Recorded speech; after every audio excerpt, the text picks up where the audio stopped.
The brief challenged designers, Together Creative, in collaboration with Anthony Dickens studio and industry supplier Suck UK, to design a product or service that effectively separates male and female patients on NHS wards.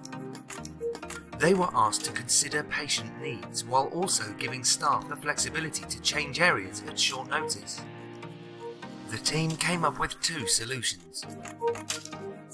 The lightweight screen is a freestanding divider for separating areas of a ward or bay. Rotation moulded plastic panels are simple to interlock securely, but light enough to be installed or moved easily by nursing staff on the stackable trolley.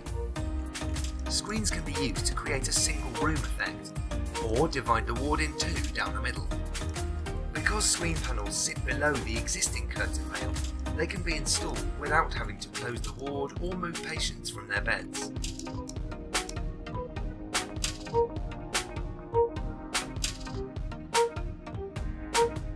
The curtain lock clips onto a curtain rail to stop the curtain being drawn back past a certain point.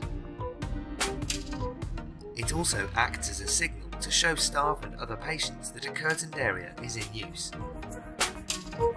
Patients can decide how far they want their curtains drawn back, giving them more control over their environment, while staff can use the lock to screen off larger areas of wards by clipping a long run of curtains together.